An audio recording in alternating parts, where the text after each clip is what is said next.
কঠিন অর্থনৈতিক বাস্তবতায় জন আকাঙ্ক্ষা পূরণে অলৌকিক এক বাজেট দিয়েছেন অর্থমন্ত্রী আমির খসরু মাহমুদ চৌধুরী। কিন্তু দিন শেষে সেই বাজেট কতটা স্বস্তি, স্বাচ্ছন্দ্য আর সম্ভাবনা তৈরি করতে পারে সেটি এখন বড় প্রশ্ন।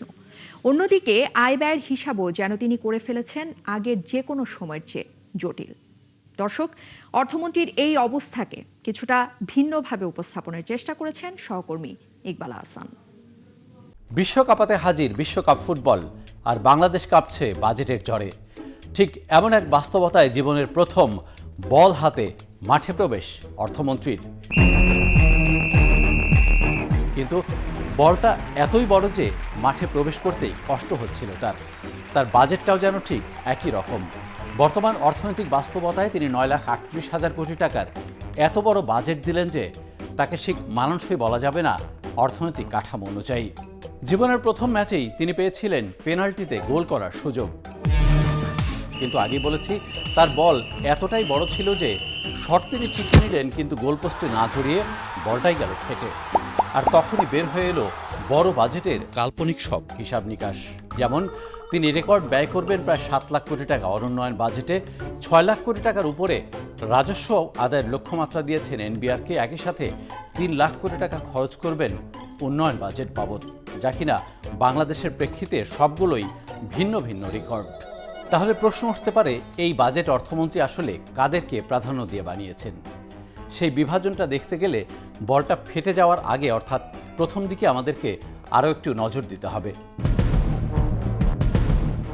বল হাতে যখন অর্থমন্ত্রী মাঠে প্রবেশ করছিলেন, এই হিসাবটা ছিল ঠিক উল্টা দিক। ফলে ফেটে যাওয়ার আগে বলটা যদি অর্থমন্ত্রী আরও একবার দেখানোর সুযোগ পেতেন, তাহলে হিসাবটা ছিল এই রকম।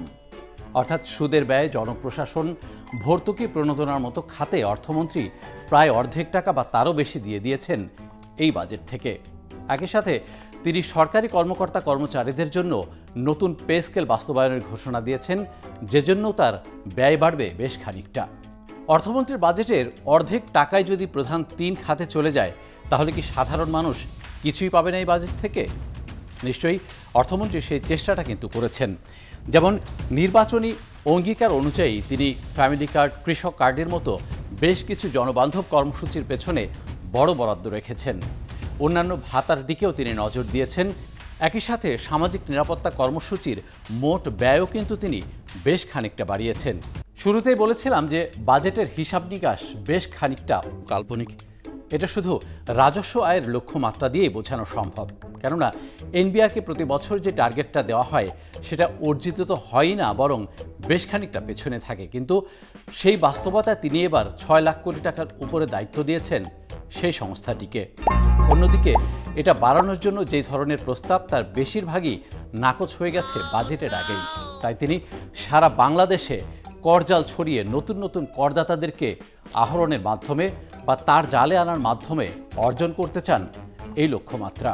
এই বাজেটে আরও কিছু অলৌকিক লক্ষ্যমাত্রা অর্জনের কথা বলেছেন অর্থমন্ত্রী। যেমন মূল্যস্ফীতির কথায় ধরা যাক, টানা 4 বছর ধরে প্রায় 10% ঘরে থাকা এই হারকে তিনি নতুন বাজেট দিয়ে নামাবেন 7.5-এর ঘরে।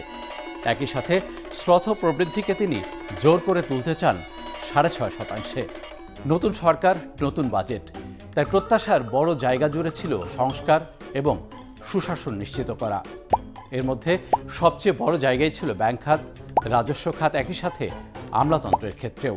কিন্তু অর্থমন্ত্রীর দীর্ঘ বাজেট বক্তৃতায় সে খাতে খুব একটা স্পষ্ট বার্তা দিতে পারেননি তিনি। তাই সেখানেও তাকে যেন পেয়ে বসল গোল করতে না পারার চরম হতাশা। ইকবাল আহসান, ৭১, ঢাকা।